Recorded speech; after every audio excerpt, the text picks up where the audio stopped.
आदरणीय मेरे प्रिय दोस्तों और भक्तों, अभी हाल में ही हमने श्री हनुमान जी की जयंती मनाई, जो कि चैत्र शुक्ल पूर्णिमा का दिन था। दोस्तों, हनुमान जयंती के बारे में 5 मिनट का यह सूक्ष्म वृत्तांत आपके समक्ष रख रहा हूँ। उम्मीद करता हूँ कि यह वृत्तांत आपको पसंद आएगा। तो दोस्तों, बिना समय गवाए आइए इस वृत्तांत को शुरू करने की इजाज़त दीजिए। दोस्तों, उम्मीद करता हूँ कि आप बीच में छोड़कर नहीं जाएंगे। दोस्तों और भक्तों, श्री हनुमान जी की जयंती की तिथि के विषय में 2 तरह के मत प्रचलित हैं। पहला मत है कि चैत्र शुक्ला पूर्णिमा, और दूसरा मत है कार्तिक कृष्ण चतुर्दशी। हनुमान जयंती के दिन श्री हनुमान जी की भक्ति पूर्वक आराधना करनी चाहिए। दोस्तों, व्रत की विधि पहले आपको बता रहा हूँ। व्रत की क्या विधि है कि व्रती को चाहिए कि वह व्रत की पूर्व रात्रि को ब्रह्मचर्य पालन पूर्वक पृथ्वी पर शयन करे। प्रातः ब्रह्म मुहूर्त में उठकर श्री राम जानकी की तथा श्री हनुमान जी का स्मरण करके नित्य क्रिया से निवृत्त होकर स्नान करे। दोस्तों, हनुमान जी की प्रतिमा की प्रतिष्ठा कर सविधि षोडशोपचार पूजन ओम हनुमते नमः, ओम हनुमते नमः मंत्र का उच्चारण करे। इस दिन वाल्मीकि रामायण तथा तुलसीकृत श्री रामचरितमानस के सुंदर कांड का या फिर श्री हनुमान चालीसा के अखंड पाठ का आयोजन करना चाहिए। हनुमान जी का गुणगान, भजन एवं कीर्तन करना हम सबको इस दिन शोभा देता है। दोस्तों, श्री हनुमान जी के विग्रह का सिंदूर से श्रृंगार करना और नैवेद्य में गुड़, भीगा चना या भुना हुआ चना तथा बेसन के लड्डू रखने चाहिए। पूजन के पश्चात ब्राह्मण भोजन कराकर प्रसाद ग्रहण करना चाहिए। दोस्तों, यह क्यों करना चाहिए, इसके पीछे भी एक कथा आती है। इस कथा का विवरण आपके समक्ष रख रहा हूँ।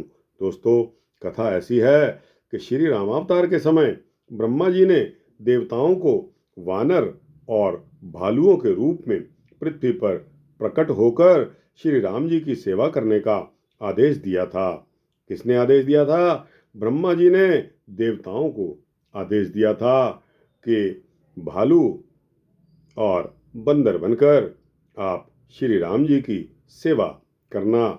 ऐसे ही नहीं, श्री राम जी के मन में आया कि ठीक है, मनुष्यों को नहीं, मैं वानरों को अपनी सेना बनाऊंगा। दोस्तों, कितने सौभाग्य की बात है कि वो ऋषि मुनि जो भी हैं, वो ब्रह्मा जी ने देवताओं को वानर और भालुओं के रूप में पृथ्वी पर प्रकट किया। इससे उस समय सभी देवता अपने अपने अंशों से वानर और भालुओं के रूप में उत्पन्न हुए। दोस्तों, यहाँ थोड़ी देर के लिए पॉज इसलिए करता हूँ कि ऐसे ही नहीं, हम वानरों को कभी केले खिलाते हैं तो कभी उनको भोजन करवाते हैं। दोस्तों, वानर पिछले जन्म के देवता, ऋषि, मुनि ही थे जो श्री राम की सेवा के लिए इस रूप में पृथ्वी पर अवतरित हुए थे। और दोस्तों, आज के वानर भी अगर सोचा जाए तो उन्हीं ऋषि मुनियों संतों की ही औलाद होंगे। ऐसा सोचते हुए हम वानरों की पूजा करते हैं। दोस्तों, इनमें वायु के अंश से स्वयं रुद्रावतार महावीर हनुमान जी ने जन्म लिया था। इनके पिता वानरराज केसरी और माता अंजनी देवी थी। जन्म के समय इन्हें क्षुधा पीड़ित देखकर माता अंजना वन से फल लाने चली गई। उधर सूर्योदय के अरुण बिंब को फल समझकर बालक हनुमान ने छलांग लगाई और पवन वेग से जा पहुंचे। कहां पर? सूर्यमंडल में। और उस दिन राहु भी सूर्य को ग्रसने के लिए सूर्य के समीप आ पहुंचा था। हनुमान जी ने फल प्राप्ति में अवरोध समझकर उसे धक्का दिया तो वह घबराकर इंद्र के पास चला गया।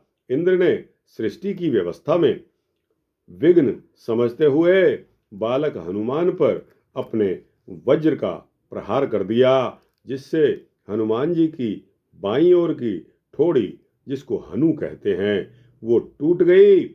इसीलिए अपने पुत्र पर वज्र के प्रहार से वायुदेव अत्यंत क्रोधित हो गए और उन्होंने क्रोधवश अपना संचार बंद कर दिया, यानी कि हवा बंद हो गई, पवन का बहना रुक गया। वायु ही प्राण का आधार है। हम सारे के सारे जीव किसी भी योनि में हैं, चाहे वो अंडे से पैदा हुए हैं, चाहे हम उदर से पैदा हुए हैं, चाहे हम पसीने से पैदा हुए हैं, या हम उत्भुज यानी कि किसी और रूप में पैदा हुए हैं। वायु के संचार के माध्यम राजू अभाव में समस्त प्रजा व्याकुल हो उठी। समस्त प्रजा को व्याकुल देखते हुए प्रजापति पितामह ब्रह्मा जी सभी देवताओं को लेकर वहां पहुंच गए, जहां अपने मूर्छित शिशु हनुमान के लिए वायुदेव बैठे थे।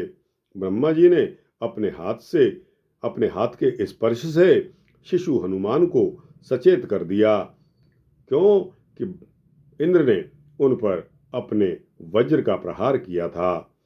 सभी देवताओं ने उन्हें अपने अस्त्र शस्त्रों से अवध्य कर दिया।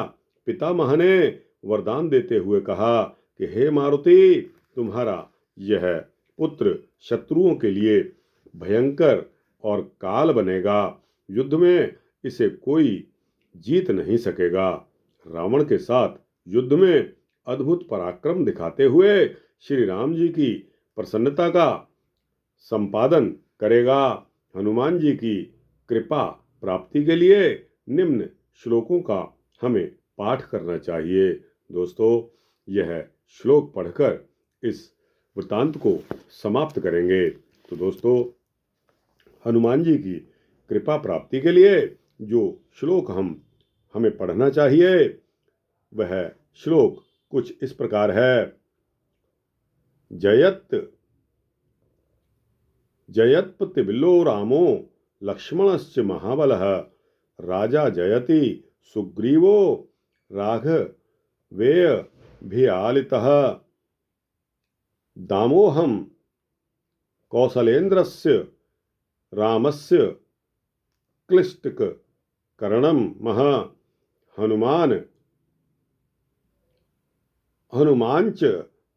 हनुमांचस्त्रो सैन्यानां निहंता मारुतात्मजः न रावण सहस्त्रम से युद्धे प्रतिबलम भयेत। न रावण सहस्त्रम में युद्धे प्रतिबलम भवेत। शिलाभिश्च प्रहर्तः पादपैश्च सहस्रशः अर्दयित्वा पुरीं लंकामभिवाद्य च मैथिलीं समृद्धार्थो गमिष्यामि मिषतां सर्व रक्षसाम। तो दोस्तों, यह श्लोक आपके समक्ष रखा। यह वृत्तांत समाप्त होता है। आपको अच्छा लगा हो, इसको लाइक और शेयर करते हुए अपने दोस्तों, भक्तों, मित्रों, जिज्ञासुओं तक पहुंचाना। और दोस्तों, श्री हनुमान जयंती के बारे में इसको मद्देनजर रखते हुए अपने आने वाले साल में हनुमान जयंती को और बढ़ चढ़कर मनाना, यही हमारा हिंदुत्व है। कमेंट सेक्शन में अपनी राय अवश्य देना। इस चैनल को सब्सक्राइब कर देंगे तो आपको इसी तरह के सूक्ष्म भक्ति वृत्तांत सबसे पहले मिलेंगे। जय श्री हनुमत लाल जी, जय बजरंगबली, जय श्री रामचंद्र जी की, जय श्री सीता रामचंद्र भगवान की जय।